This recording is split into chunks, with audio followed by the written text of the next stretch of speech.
Көзмоншақ. Ақыл есі бүтін әрбір ата-ана перзентті болуды қалайды. Бала өмірдің жалғасы, шаңырақтың қызық қуанышы мен отбасының ынтымақ тірегі. Сол баланың есен сау өсіп жетілуі жолында әке-шеше маңдай тер, табан еттерін аямайды. Көз тимесін, сөз тимесін деп балаға әдемі дәстүрлерді, әдет-ғұрыптар мен ырым-жоралғыларды қалыптастырған. Сондай ырымның бірі балаға көзмоншақ тағу. Бұл өзі күні бүгінге дейін жалғасып келеді.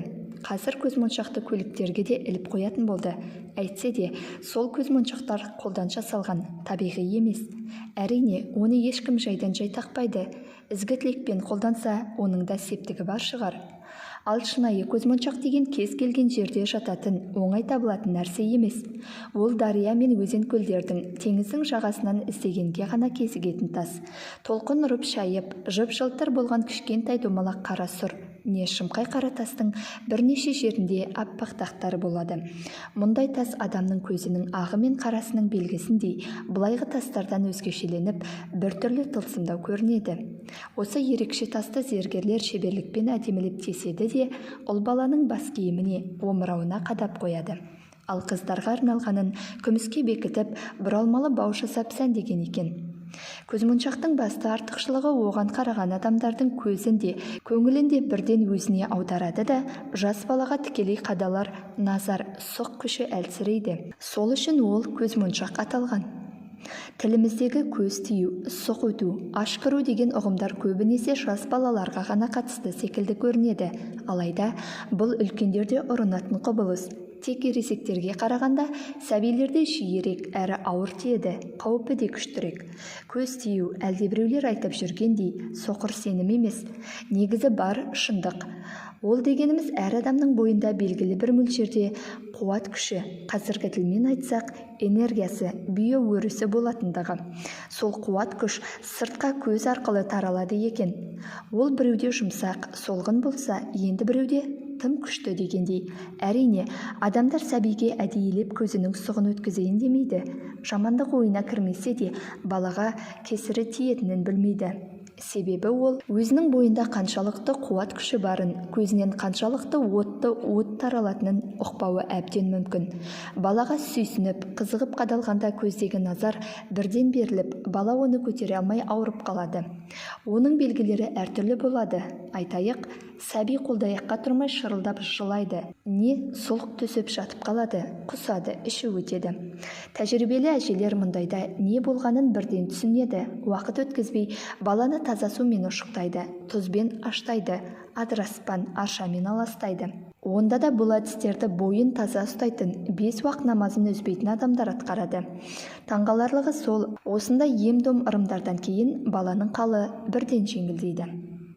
Әжелеріміз немересінің маңдайына күйені білгендіктен жаққан. Көпшілік ішіне барғанда біреу болмаса біреудің көзі балаға телміре қараса, алдымен күйені көреді. Назар күйеге түсіп, көз өту қаупі тоқырайды. Үлкен аталар мен әжелер сәбиге таңданып тамсануға, өте еміреніп сүйсінуге тыйым салған. Әлдекім балаға сұқтана қараса, көзің тиеді, түкір деп иықтан асырып түкіртеді. Өздері немерелерін қанша елжіреп жақсы көрсе де, ой жаман, сұрың бар болсын деп еркелетіп жатады. Жақын демей, жат демей, жас балаларға Алла тіл көзден сақтасын деп тілек тілейді. Есі қазаққа ортақ, алталаштың ардақтысы болған менің қайнатам ешқашан балаларды сүймейтін, көзіне тура қарамайтын. Өте бір еркелеткенде, жақсы бала екен ғой өзі, адам бол, деп арқасынан қағып, не басынан сипайтын. Тіпті жалғыз немересі Ержанды құлшынып сүйген емес, тек маңдайынан иіскеп, бауырына қысып қана қоятын. Бұл атаның қаталдығынан немесе балаларды ұнатпағанынан емес, ауыртып алмайын, зияным тимесін деген аталық мейірімі мен парасаты еді. Өйткені атаның көзінің отына, жанарының тым өткірлігіне бала түгілі үлкен адамдар шыдай алмайтын, тура қарауға тайсалатын. Жарқ еткен жалын жанарымен талай кеуде кергендерді жерге қағып, мысын басып жіберетін. Тіл көз дегенге немқұрайды қарап салғырттануға әсте болмайды. Орыны толмас өкінішке қалдыратыны ақиқаттан алыс емес. Мысалы, көз қатты өткенде жас баланың екі жауырынының арасы қарайып кетеді. Мұндайда дереу ем қолданбаса, аман қалуы екі талай. Егер осындай ауыр жағдайға душар болса, уақыт өткізбей арқалы, қолы шипалы дәстүрлі халық емшісіне көрсетіп, бала бойындағы бөтен, жат энергияны тазалау өте қажет. Тәжірибелі емшілер не істеу керек екенін жақсы біледі, ал кәдімгі дәрі-дәрмек бұл жерде көмектесе алмайды. Білместік пе, әлде өзім білем дейтін кеуде ме? Кішкентай балаларын жалаңбас көтеріп базар аралап жүрген жастарды көргенде жүрегім сыздап кетеді. Олар тым болмаса қарапайым сақтық шарасын жасамай бейқам жүреді. Құдайым-ау, Алматының барахолкасы мен көк базарында кімдер жоқ дейсіз? Бұл жерлерде алуан ниет пиғылды, сан түрлі мінез құлықты, бүйі өрісі әр теңгеде пенделер қаптап жүреді ғой. Адамдар көп жиналған ортаға амалсыздан баламен баруыңызға тура келген жағдайда, үйге қайтқан замат оны міндетті түрде суға түсіріп, жуындырып алу қажет.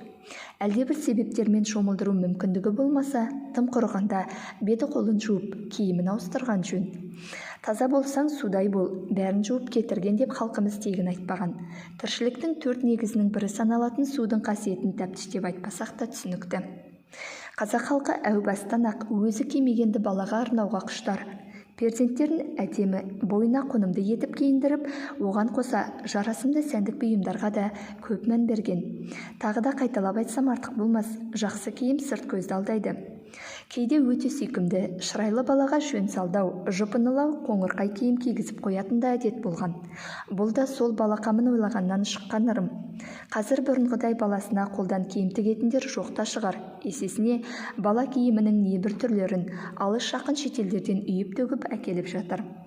Ақшаң болса шекесінен шертіп таңдай бер. Солайы-солай-ау, бірақ кейде шек-шеңберден шығып та жүрміз.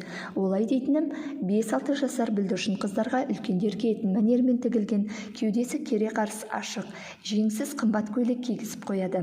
Ол аз болса, шашын бой жеткендерше төбесіне түйіп, ерніне далап, қабағының үстіне жылтырақ бояу жағып, бетіне грим салатын сән шықты. Мұны кез келген той-думанда, балаларға арналған концерттер мен іс-шараларда көруге болады.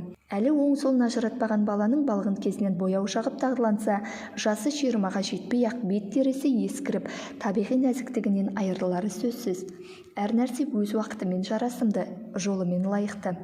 Жас балалардың періште сипатына, Алла жаратқан пәктігіне ерте қол сұғудың салдарын ойлану керек қой. Бойы өсіп, бұғанасы қатпаған кішкентай өрендерді өз қолымызбен жасандылыққа үйреткеннен не ұтамыз? Айналып келіп әңгіме ауаны балаға тіреле берген соң, тағы бір нәрсеге тоқтала кетуді жөн көрдім. Кейінгі жылдары қасиетті дініміз исламды беттеріне қалқан етіп, қазақтың табиғатында, тарихында болмаған өзінің қаңсығын тықпалайтын ұябызарлар көбейді. Соның бір көрінісі арабтардың хиджаб деген киімі. Бояушы десе сақалын бояйды дегендей, басқамыздан артық мұсылман екенін көрсеткісі келетіндер өздерінің тұмшаланғаны аздай 4-5 жасар кішкентай қыздарға да хиджаб кигізіп жүр.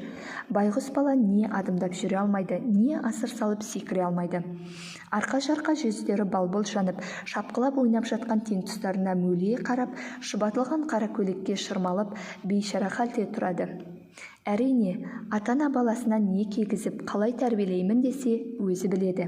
Алайда, өздігінен шешім қабылдай алмайтын баланың ерік-жігерін шаншып, балалық бостандығын зорлықпен тұншықтырып, қайталанбас бал дәуренін ұрлап, балалық шағың, патша тағың деген бабалар даналығын аяққа таптауды мұсылмандық дей алмаймын.